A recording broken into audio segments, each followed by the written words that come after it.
영상 시청 전에 구독과 좋아요 꼭 부탁드립니다. 최근에 저를 사칭한 사칭범들이 많이 늘어났습니다. 카카오톡 플러스 친구에 보면은 바로 주식이라고 여러 개의 채널이 있는데 그 채널 모두가 다 사칭범이니까요. 이 점 꼭 명심해 주시기 바랍니다.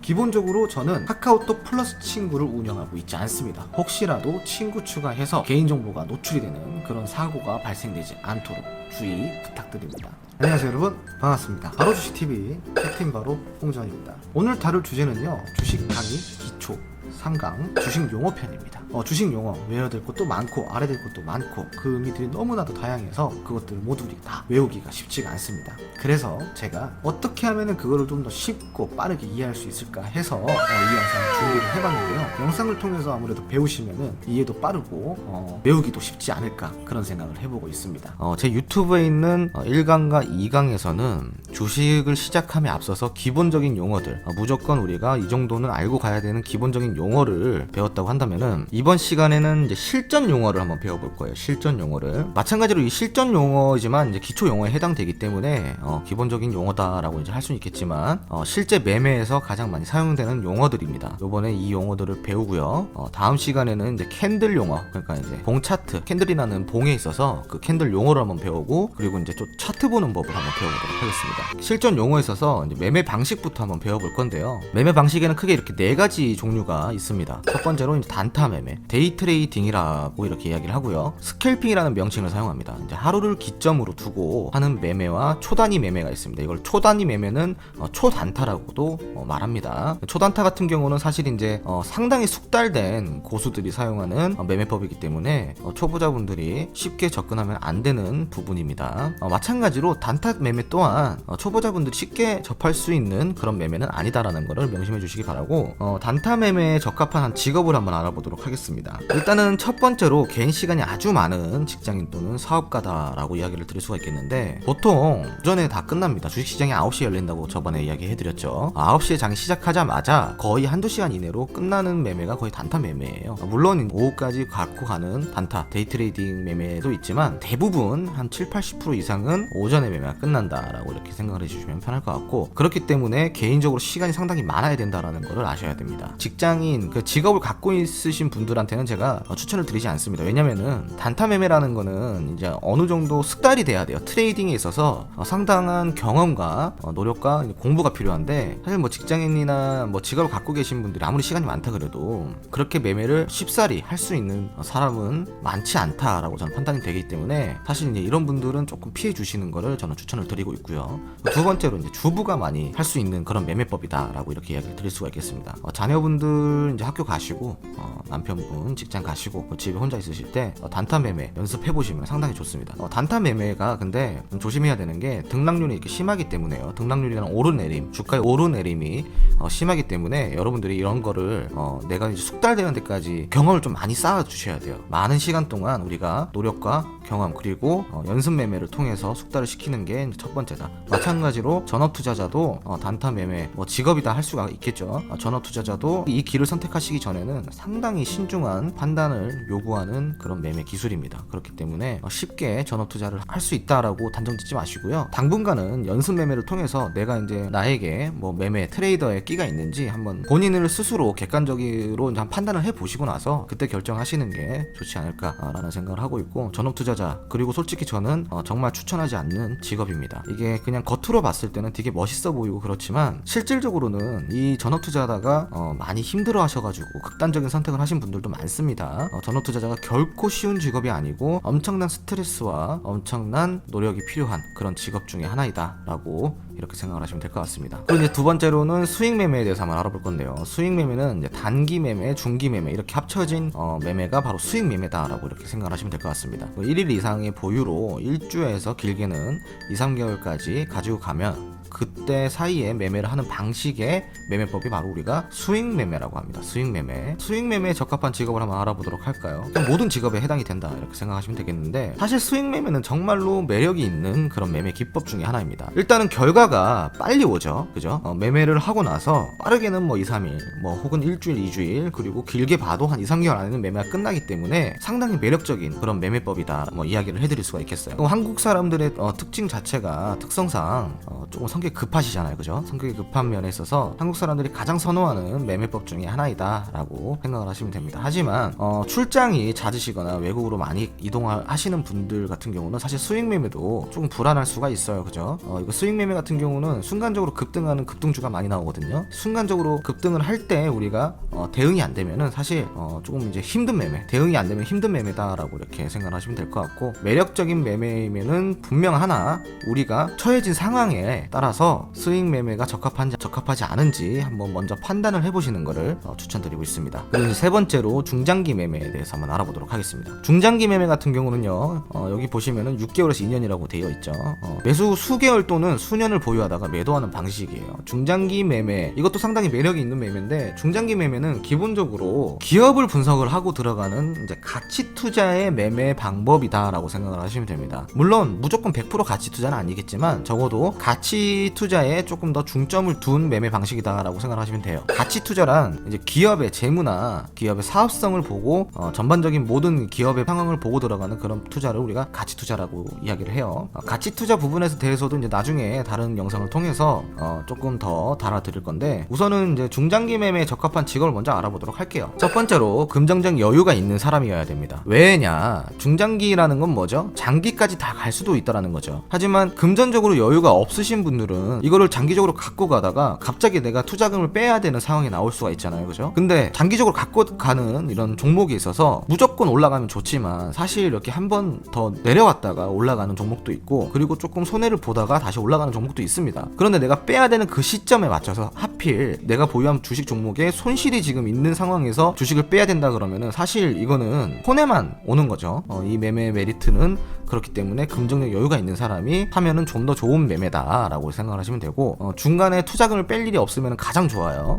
그리고 오랜 시간 동안 투자금을 환수할 필요가 없으신 분, 방금 이야기 드렸죠. 오랜 시간 동안 투자금을 이걸 내가 뺄 일이 없는 사람이 가장 매매하기 적합한 직업이다. 그 세 번째로 짧은 매매가 귀찮은 사람들, 그냥 뭐 스윙도 짧다, 나는 그냥 뭐 연 단위로 보고 싶다 하시는 분들이 하면은 가장 좋은 매매 방법 중에 하나입니다. 그리고 마지막으로 이제 장기 매매를 한번 알아보도록 할게요. 장기 매매, 뭐 이거 장기 밀매 이거 아니고요. 장기적으로 갖고 가는 매매다 라고 생각을 하시면 됩니다. 장기 매매에 적합한 직업, 장기 매매는 기본적으로 1년 이상 그리고 수년에서 수십 년까지 보유한 이런 매매거든요. 그렇기 때문에 이거는 더 가치 투자가 필요한 거죠. 아까 이야기했던 가치 투자, 그러니까 기업의 사업성, 앞으로의 발전성을 보고 정말 오랜 시간 동안 내가 이 기업을 믿고 가는 종목이거든요. 그 기업에 대한 훌륭한 사업성이 있어야 되고, 그리고 그 기업에 대한 투명하고 공정한 재무제표가 필요합니다. 그죠? 분식회계하고 이런 회사 같은 경우는 가치 투자를 할 수가 없습니다. 아시겠죠? 그렇기 때문에 기업에 상당히 재무라든가 사업성이라든가 그런 것들을 상당히 잘 보고 들어가야 되는 그런 매매가 바로 장기 매매다라고 이렇게 생각을 하시면 됩니다. 그리고 이제 다음으로는 간단한 용어 중에 하나인데 급등이라고 있어요. 급등이 뭐냐면은 갑자기 조용하던 주가가 빠르게 상승하는 걸 우리가 급등이라고 이야기를 해요. 이거 보고 급등주라고 이야기를 합니다. 그럼 마찬가지로 반대인 게 있겠죠. 반대는 뭐가 있을까요? 급락이 있습니다. 급락. 이걸 급락이라 하고요. 주가가 빠르게 하락하는 거예요. 마찬가지로 급등주처럼 갑자기 조용하던 주가가 순식간에 한 뭐 몇 분 사이에 혹은 뭐 1, 20분 사이에 갑자기 급락을 하는 경우, 주가가 빠르게 하락하는 경우, 이런 걸 보고 우리가 급락이라고 합니다. 주가가 빠르게 하락하는 거, 요거 이제 기억하시고요. 급등과 급락. 다음으로 배워볼 거는 우리가 이제 주식 시장에도 안전벨트라는 게 있어요. 지금 급락을 배웠죠, 우리가. 그럼 급락이나 급등에 있어서 개인 투자자가 대응할 수 없는 그런 무조건적인 급등이나 무조건적인 급락이 나왔을 때 개인 투자자는 어떻게 대응을 하나요? 이렇게 물어보실 수 있어요. 그래서 주식 시장에는 이제 안전벨트가 있습니다. 안전벨트가 약 한 세 친구 정도가 있어요. 이렇게 서킷 브레이커랑 VI 그리고 사이드카라는 이 세 가지의 제도가 있습니다. 이게 바로 주식 시장의 안전 지킴이 세 친구라고 할 수가 있는데요. 뭐 100% 얘들이 무슨 뭔가를 지켜주진 못해요, 사실. 하지만 이제 이 기능 자체는 순 기능이 더 많기 때문에 이렇게 안전벨트다라고 이야기를 합니다. 그럼 먼저 좀 서킷 브레이커부터 우리가 알아보도록 할까요? 자, 서킷 브레이커란 무엇인가요? 서킷 브레이커는 이제 누전을 방지하기 위해서 일정 이상 전류가 흐르면은 자동으로 전류를 차단하는 그런 안정장치거든요. 그런 뭐 차단기 역할인데, 이게 아마 이제 전기 쪽으로 잘 아시는 분들은 아마 이 단어를 딱 들었을 때 서킷 브레이커?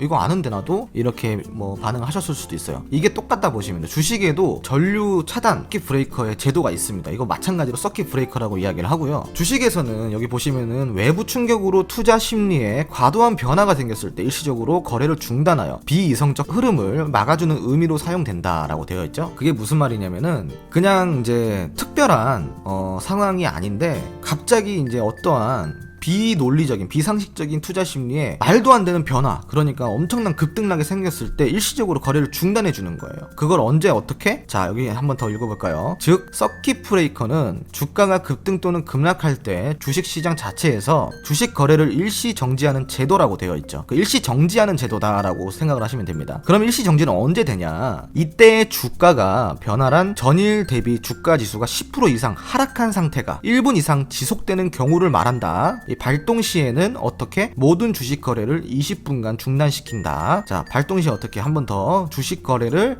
20분간 중단시킨다. 어떤 주식 거래를? 모든 주식 거래를 20분간 중단시킨다 라고 이해를 하시면 되고, 그럼 발동은 누가 하느냐? 이게 바로 이제 한국거래소에서 하는 겁니다. 한국거래소는 이제 모든 우리 주식시장을 정관하는 그런 회사이죠. 개장 5분 뒤부터 오후 2시 20분 사이에 하루에 딱 한 번만 발동할 수 있습니다. 개장 5분 뒤부터. 그럼 개장이 언제죠? 9시부터니까 9시 5분부터 2시 20분 사이에 하루에 한 번만 발동할 수 있습니다. 그렇다면 다음으로 VI를 한번 보도록 하겠습니다. VI가 뭐냐면요, 여러분, 변동성 완화 장치라고 해요. 변동성 완화 장치. 들었을 때 어때요? 변동성 완화 장치란 무엇일까요? 한마디로 변동을 완화시켜준다, 뭐 이런 이야기겠죠? 간단하게 이야기하자면, 그죠? 좀 더 디테일하게 보도록 하겠습니다. 자, 변동성 완화 장치, VI란 무엇인가? 개별 종목의 주가 지수가 급락 또는 급등하는 것을 막기 위해서 특정 종목 주가가 급변할 시 2분간 단일가 매매 방식을 적용하는 제도라고 되어 있죠. 네, 아까 제가 이야기한 급등주와 급락주 이렇게 이야기 드렸죠. 급등과 급락을 이야기 드렸는데 거기에 좀 이제 이런 게 많이 걸려요. VI가 많이 걸립니다. 그럼 VI 매매 방식을 어떻게, 단일가 매매 방식이란 무엇일까? 이거 저희 1강에 나와 있죠. 그때 배우셨죠. 동시호가 매매. 동시호가 매매가 이제 단일가 매매인데, 일정 시간 동안 투자자의 주문을 모아서 일시에 하나의 가격으로 체결하는 방식입니다. 그러니까 수시로 이렇게 매매를 할 수가 있는 게 아니라 일정 시간 동안 서로 매도 매수를 할 수가 없고 그 주문들을 모아서 한시에 같이 하나의 가격으로 체결하는 방식이에요. 아시겠죠? 그러면 이제 서킷 브레이커의 적용 범위는 아까 모든 주식이라고 했죠. 그러면은 VI는 뭐다? 개별 종목이다. 서킷 브레이커는 모든 주식이라고 치면은 VI는 개별 종목이 해당된다. 개개인의 종목에 해당된다라고 생각을 하시면은 편할 것 같습니다. 그리고 다음으로 배울 거는, 자, 사이드카를 한번 배워볼게요. 딱 들었을 때 어떤 생각이 드세요?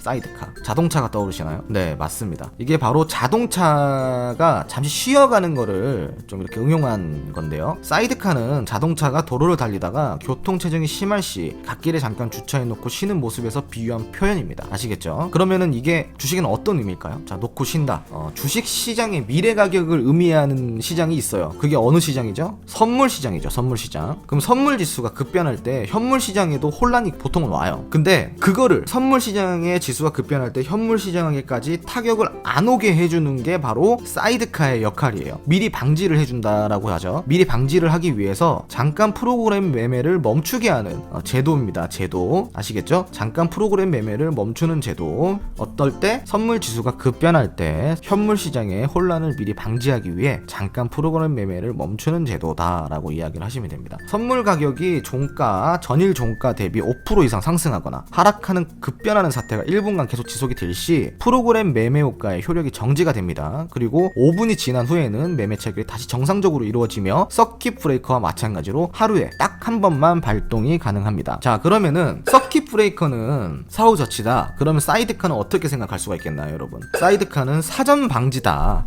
서킷 브레이커나 VI는 사후 방지, 사후 조치고, 사이드카는 사전에 방지를 하는 그런 조치이다, 그런 제도이다 라고 생각을 하시면 편할 것 같습니다. 우리의 안전을 책임져주는 새 친구라고 이야기를 해드렸죠. 근데 이 친구들이 무조건 안전을 보장해주지 못해요. 그냥 말이 그렇다는 겁니다. 그러면은 반대로 가장 위험한 새 친구가 있어요. 그게 어떤 친구들일까요? 한번 보도록 하겠습니다. 첫 번째로 뇌동매매예요.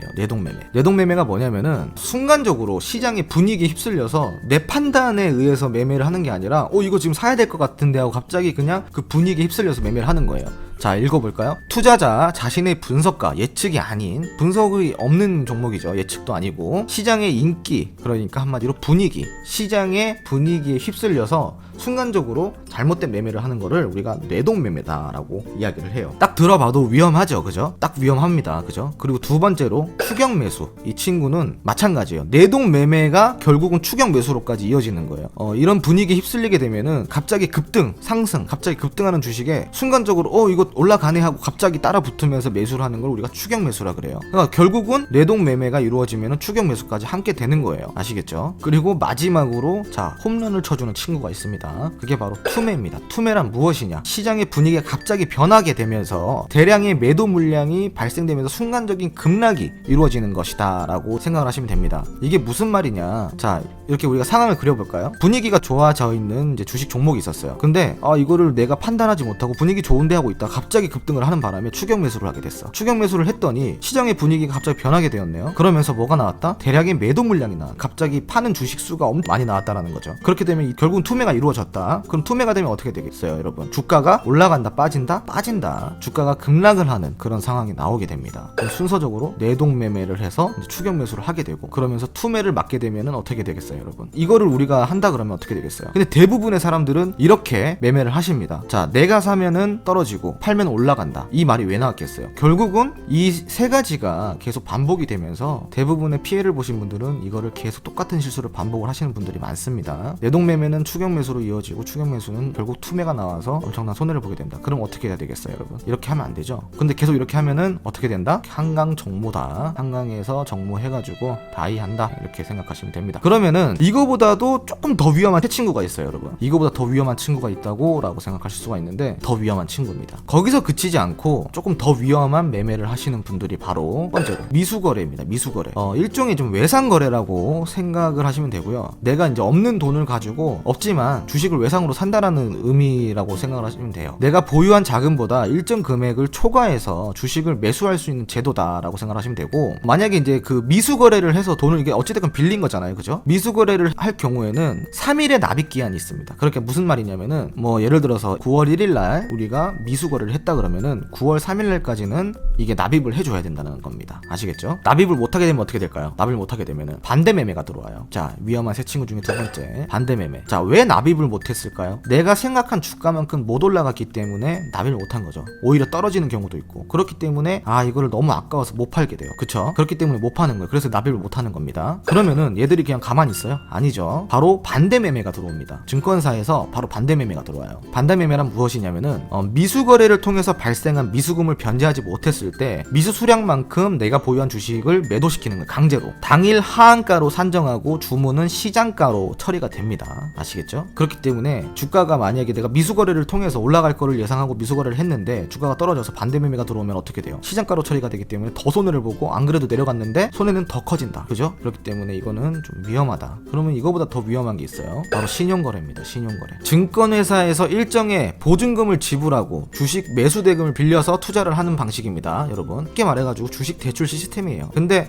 금리는 조금 싼 편입니다. 사실 금리는 조금 싼 편이긴 한데 그래도 신용, 한마디로 대출 시스템이라는 거 잊지 마시기 바랍니다. 그런데 무조건 미수거래와 신용거래가 나쁜 건 아니에요. 정말 위험한 투자 방식이지만 또 이거를 정말 내가 투자 전략을 잘 세워가지고 이거를 사용한다 그러면은 우리에게 큰 수익을 가져다 줄 수 있는 또 그런 제도이기도 합니다. 무조건 나쁜 건 아닙니다, 사실. 하지만 여러분들이 뭐 실력도 없고 주식을 보는 눈도 없고 그냥 단순히 어떤 뇌동매매나 그냥 올라갈 것 같은 투기성 매매를 한다 그러면은 이거 절대로 하면 안 되는 거죠, 그죠?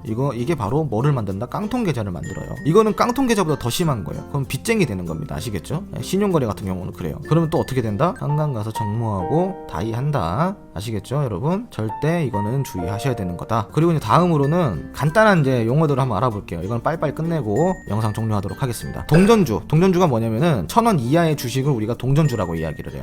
그러니까 몇백 원짜리 이런 것들을 우리가 동전주라고 이야기합니다. 이런 것들을 보통 뭐라 그러냐, 잡주라고 얘기해요. 잡주. 동전주는 초보자분들이 투자하는 게 상당히 위험해요. 동전주는 정말 추천을 드리지 않습니다. 초보분들이 매수를 하는 거를. 지폐주, 이거는 동전주의 반대말로 일반적인 주식이에요. 우리가 이제 사고 파는 주식을 지폐주라고 합니다. 테마주, 요거 좀 중요해요 여러분. 여러 개의 같은 카테고리의 종목이 같은 이슈에 움직이면서 상승과 하락을 하는 주식, 한마디로 뭐예요? 예를 들어서 최근에 있었던 돼지 열병 관련주다 그러면은 이 돼지 열병에 관련된 관련주, 그럼 뭐가 있을까요? 동물 의약품을 다루는 회사들이겠죠. 그럼 이게 돼지 열병 이슈에 따라서 같이 움직여요. 여기에 속한 테마들이. 이걸 보고 바로 우리가 테마주라고 이야기합니다. 테마란 무엇인가요? 테마라는 거는 갑자기 생겼다가 갑자기 없어질 수도 있고 그 테마가 계속 지속적으로 갈 수도 있습니다. 테마는 말 그대로 카테고리다, 메뉴다 라고 생각을 하시면 됩니다. 아시겠죠? 그 테마주는 상당히 많습니다. 이 테마주를 공략하는 매매법도 있습니다. 매매 방식도 있고 매매 기법도 있으니까 요거는 제가 나중에 매매 기법 영상을 통해서 테마주 공략법이라는 영상을 한번 올려드리도록 하겠습니다. 이 테마주 공략만 잘해도 사실 수익은 잘 먹을 수 있습니다. 그리고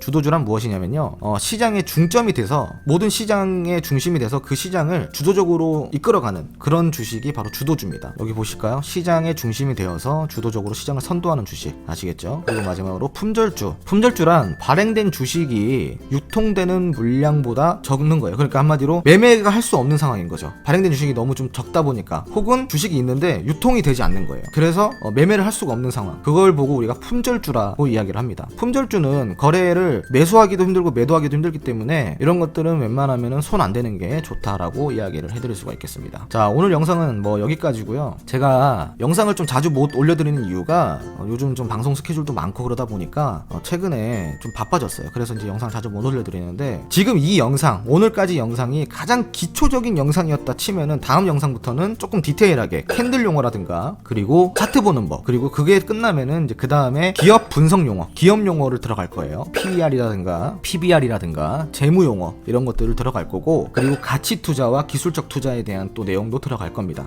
그렇기 때문에 여러분들 주식 투자, 주식 공부 해보고 싶으신 분들은 저희 채널 꼭 구독과 좋아요 눌러주시고요. 다음 시간에 한번 뵙도록 하겠습니다. 감사합니다. 영상 시청 잘 하셨나요? 다음 시간에는요, 차트 보는 법에 대해서 한번 배워볼 건데요. 아무래도 여기까지 오셨으면은 이제 실전에 한번 적용시킬 단계가 되지 않았나, 이런 생각을 해보고 있습니다. 하지만 실전에 가기에 앞서 차트는 볼 줄 알아야 되잖아요. 그래서 다음 시간에는 차트 보는 법에 대해서 여러분들 눈높이에 맞게 제가 한번 영상을 준비해서 가져와 보도록 하겠습니다. 다음 시간에 또 만나 뵙겠습니다. 안녕.